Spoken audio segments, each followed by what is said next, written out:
5,300% increase in Bitcoin by 2030, a prediction. Now, this is where emotional intelligence comes in, or you'll get wrecked in the crypto space. In today's video, we're going to break down a really, really good video on CNBC around Bitcoin, risk on, risk off. And then we're going to look at Cathie Wood's prediction of 5,300% increase for Bitcoin in 2030. The key to this is to have an exit plan. My name is Coach JB. What I work to do is make very complex macro and microeconomic strategies very simple so the normal everyday person can implement them. I teach people how I insure my wealth using insurance. I pull from the left side of the risk pyramid, high profit, high risk, and I pull it down to the bottom and insure my wealth. I currently use Index Universal Life. We have a description down below or in my social media platform. Click the link. You set up a free consultation, absolutely free, with my licensed insurance team to have that conversation. We also have an absolutely free book, a PDF on the back end of every video. I explain exactly what I'm doing and it breaks down those patterns. Absolutely free in your inbox in 15 minutes by clicking the description of the video down below or the link in my profile. So let's dive into this. This is where it's going to get wild. We got the April 8th eclipse coming, all this FUD about the April 8th eclipse. We're going to have a ton of FUD about Bitcoin and cryptocurrency. And this is why we have been focused on having an exit plan. What goes up must come down. And when it comes down, it's going to come down hard. This bull run is going to be a historical bull run. We are just weeks away from the Bitcoin halving. We're months away from the biggest presidential election in history, and the Fed's needing to lower interest rates for that presidential election, you're going to see your assets go through the roof. Remember, they're not profits unless you realize them. So we're going to watch this video on CNBC. It's a little bit of a longer video, but I do want to narrate this all the way through because I think it's very important for us to understand what risk on and risk off asset is. And that's what Bitcoin has become. Cathie Wood talks about it. We're also going to listen to Anthony Pompliano, he's very professional. He's very poised. I really enjoy his content because he talks about what's risk on and risk off mean. It means when there's tons of risk, it's an asset that works, or there's not a lot of risk. So when there's inflation, people are moving over to a risk, that'd be risk on, that'd be risk off. And then risk on is the volatility, right? So it serves both purposes, which is wild. It's a risk on, risk off asset. It fits both models. 80% of the supply has not moved. And in about a couple weeks, the actual supply is going to get cut in half. There's been nothing like this in human history, and they can't print more of it. So it's really interesting dichotomy that we're facing right now, but this is where it's going to get really emotional. And this is where, if you've never had wealth before, a lot of people are going to get wrecked. That's just a fact, guys. That's why I've developed a very strict game plan. I put my blinders on.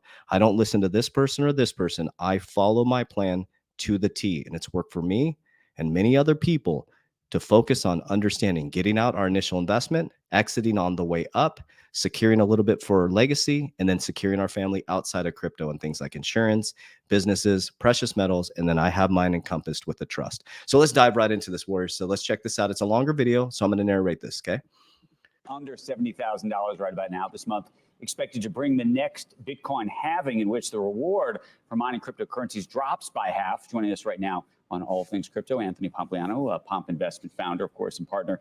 Good morning to you. We were trying to figure out, on one end, it's like a risk-on situation. On the other, it's arguably supposed to be a hedge, and it's very hard for me to get around the idea that it's both, though maybe you have a view that it is. Then there was the halving that's coming, so that's sort of an idiosyncratic one. It's so interesting. I want you guys to notice this gentleman right here is constantly pushing against, he's always arguing against cryptocurrency. And then the other guy on the table here is going to argue for it. So in their own CNBC, they're having this dichotomy.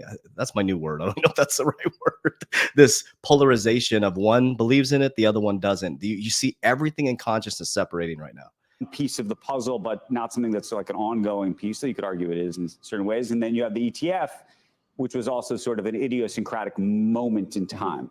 So put that puzzle together for us. Yeah, Bitcoin is the most exciting asset in financial markets because of what you just described. It's this highly complex thing that everyone's trying to figure out. And I think for some people, it is a risk-on asset. And for other people, it is a hedge against inflation. For me, that's why I pull my initial investment. So if we just look at Can it be both? Of course, it can be different things to different people. Right now, I think one of the most interesting parts about this is if you go and you talk to someone on Wall Street, why are they buying it? they're buying it because they want the price exposure via the ETFs. But if you go and you talk to someone maybe in a country where they actually are worried about somebody seizing their assets, they're buying Bitcoin because they literally want to make sure that they can hold on to the economic value. And so you have an asset that this is not unique just to Bitcoin in the sense of some assets serve different purposes for different people. I think Bitcoin, because of its global nature, because of the decentralization, and because it was adopted by individuals before the institutions, we're just seeing it kind of exaggerated as we watch the asset become adopted. Now, we just hit a really important milestone before the halving. We just had the highest weekly, monthly, and quarterly close for Bitcoin. Right. And so the last 4 times that that's happened, Bitcoin has appreciated at least 300% through the rest of the bull market. Right. Doesn't mean it's going to happen again, but to have that happen before the halving, it's kind of like the demand shock happened. Now we're going to have the supply shock. Right. And so it's hard just to see how the price is going to continue to go up. I want to ask you this question, and it goes to the risk on versus the inflation hedge. So I just got back from South Africa. It's funny. And I literally asked everybody who was around when I was in Zimbabwe, in Zambia. By the way, the rand has done terribly. Right? It's been inflated away. Horrific situation. And I would ask anybody who was around, very wealthy people, folks who are middle class, folks who are at the bottom of this, and I said, do you own any Bitcoin? Yeah. Almost to a T, they said no. That actually was not a thing. And this was, and by the way, this was like, really think about what he's saying. How many people do you think he really talked to? Maybe 10 people, or do you survey like 300-400 people? Of course, if I walked around the streets of Arizona and asked people are like, nah. This is a investor. So for example, the big money's getting into it, right? Of course, if you go to a bunch of people in the public who are trying to survive and probably trying to buy bread and gas because of inflation in this jacked up monetary system, of course, there's only 5% of people that have exposure to crypto. So I don't think his argument stands up, in my opinion. I mean, it wasn't a scientific study, but a lot of people I asked about Bitcoin, because I thought that the conversation we have around this table is that somehow the unbanked and everybody who's in these countries that is struggling with inflation is buying Bitcoin. Yeah. And they're, at least from what I saw, they're not. And then I went to look at the flows, and it also is true that they're not. Yeah. The math does not suggest that the hedge argument on inflation is actually a real one. And but the hedge argument is people, investors, big money is hedging, not the person that's trying to buy diapers for their children, not the middle class that America is screwing over right now. I don't believe his argument, because think about what he's saying right now. It's the people who are investors. It's people like you and I who are figuring this out that are like, oh shit. Most people don't even know what's going on with the economy. His argument to me does not stand up. Let me know what you think. Just wonder whether it's sort of used to sort of sprinkle fairy dust to other people who then are speculating. I think there's a lot of people out there that are speculating and want it obviously to go higher, and it's a risk-on asset. That's my take on it at the moment. Yeah, so I think it depends on what country you go look at, and I'll give you kind of 2 examples, one that supports yours and one that will contradict it. If you go to somewhere like Nigeria, it's definitely true that people are buying Bitcoin, and I don't know why it's happening in Nigeria, not in South Africa, but we see that. Then if you go somewhere like Argentina, there are some people buying Bitcoin, but there's a lot of people who want dollar-backed stable coins, and they actually want the dollar, not Bitcoin. And so I think country by country, you're going to see different adoption of these technologies. And that's by the narrative, guys. It's all by the narrative. Technologies. Now, what I will say, though, is you don't have to go to emerging markets to find a reason why people want to buy this, right? If you look at the United States dollar, it's lost 25% of its purchasing power since 2020. 25%. Bitcoin is up 800% during that same time period. So think about what he just said. The dollar's lost 25% and Bitcoin's up 800%. That should tell you something. And so if we go back to 2020, if you remember, Paul Tudor Jones, Stanley Druckenmiller, many people came out and said, look, I think it's an inflation hedge. Now, hedges are always this weird thing where people expect you buy it and then inflation explodes the next day. Right. But instead, what we've seen is that Bitcoin is a free market asset that trades forward looking. And so Bitcoin's rise, it's up. We have 7 straight months of Bitcoin in the green up till this past month. And so why is it going up? Some of it is the ETFs. Well, inflation is coming down year over year, but it's actually, but inflation is actually going up month over month. It's anticipating the next easing cycle. Yeah, that's what it's anticipating. So you could argue, one, it is anticipating the next easing cycle. You could also argue the alarm bell is going off, and actually inflation is not coming down month over month. It's going up, and people see that and they're buying Bitcoin. And so Bitcoin going up is telling us, wait a second, inflation is a bigger problem than we actually thought. During the hiking cycle, it went from 65,000 down to 17,000. Correct. You don't think the majority of people that are buying the ETF today or even buying underlying Bitcoin are doing it because they think the train is leaving the station and they want to be on the train. And that's what this is about. Why would they have thought the train's leaving the station I at love this. 25,000? I love it. Well, I think unfortunately what happens, as you know, is people like to get on the train once the train has practically left the station. That's how this system It went to historically works. 17,000. Why would people, when it's dropped from 65, when you were looking at it from 7, Right. Good point. and Good like, point. why would anyone buy this after? I think there was a lot of people who were very nervous about it after FTX and the collapse. That's what I mean. So why? Right. What do you mean Why? they're getting on the train when the train is turned around? I and think gone they into see the toilet? No, I'm saying that I think that now they see the It's a great point. He's like, why would they get on the train if it dropped from 65 to 17,000? It's because they see the dollar dropping 25%. And we're talking about big money. Big money is seeing the dollar dropping. Big money is seeing what's happening with BRICS country. ETF. They see it moving back. They think, okay, now 25 to 40, I think, was speculation on the ETF was going to get approved. 40 to 70 is definitely the ETF flows are here. But I think, again, going back to where we started the conversation, is this is a highly complex environment where Bitcoin is serving different purposes to different people, and one that makes it attractive to a lot of folks. But I guess what I'm saying is it may serve different purposes, different people. But if you told me that 90% of the people were in my mind, this is my own thesis. I think 80 to 90% of the folks who are buying this thing are buying it because it's a risk on, the train is leaving, or I think the train's leaving, and I want to get in on the action. And that there's another 10 or maybe 20%, maybe, who have this sort of inflation hedge idea that around their own exposure to their own currency. Look, I don't think it's a 50-50 thing. I don't think it's a... It doesn't really matter. It doesn't really matter. People are moving towards it, the big money, because they understand, because BlackRock, the largest asset manager in the world, I can't take any more of that. The largest asset manager in the world created an ETF and is allowing the normal everyday people to get exposure to it. And now asset managers are encouraging their big portfolios to get access to it, guys. The banks are going to normalize this. Now, this is where it comes in. Okay, so this was on March 31st, 2024. The crypto could soar 5,300% by 2030, according to Cathie Wood's ARK investment. Now, I'm a big fan of Cathie Wood's.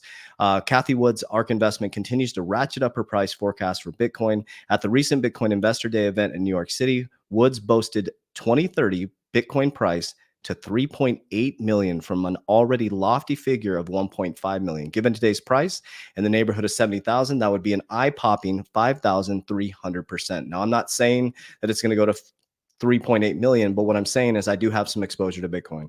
I do have some exposure to a lot of different cryptocurrencies. And what I do is I pull from these high risk on assets, very volatile assets. I pull my initial investment always, and I secure mine in insurance. That's just what I do. I put mine more into equity in my companies, which brings me more cash flow. And with the cash flow, I buy back into assets, and I just repeat the process, right? So it's something that I'm really big on diversifying. Cryptocurrency is not my retirement. I'm not banking on that. A portion of my portfolio is allocated to cryptocurrency. I make sure that I'm very smart with it. Just like when you go into, I just want to show you guys this really quickly, and then I'll go into my little thesis here. Australia poised for inflection point of crypto demand. Crypto, and we heard what Australia was really against crypto, and now they're at this inflection point. Everything is changing, guys. Okay, so here's exactly what I do. So I'm going to share with you guys on the back end of every video. So if you've heard this, probably not the right spot for you right now. So basically, I'm holding 50% of my portfolio long-term forever because of the risk on, risk off asset, because of the bullish predictions of where it may go, and because of legacy, right? So I usually pull my initial investment as soon as I can when it goes parabolic. From there, I pull on the price targets on the way up. So as you're going up, I'm pulling as everybody's, like he said, when everybody comes in, when the train has left the building, I've already pulled profits multiple times. So me personally, what I use is Index Universal Life. It's worked very, very well for me. It's not a short-term strategy. It's a long-term strategy.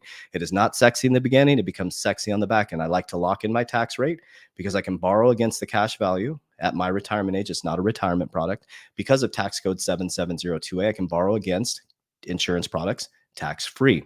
I can also have liquidity to my money. If I want access to my money, I can, and it's indexed to the market. It's not attached to the market. So when the market comes collapsing down, my principal is guaranteed. So I've pulled from a high risk, high volatile asset, and I've secured in a very low risk, no risk, guaranteed principal asset that I can borrow against liquidity. You see what I'm doing?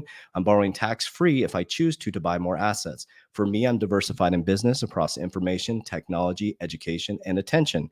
And then I got silver for precious metals, and Bitcoin is serving as my gold. I have alternative coins outside of that, like from payment rails like XRP, XLM. I have HBAR, quite a bit of HBAR, just different tokens like that. Ethereum, which is the ethereal, the foundation. I don't focus on tribalism. I don't focus on these narratives and conspiracies because we're all getting played in the financial system. Where there's wealth, there's greed. It just exists. As you're looking this way, there's a whole nother narrative going on this way. And the more you're chasing conspiracies and narratives, you're missing the whole point.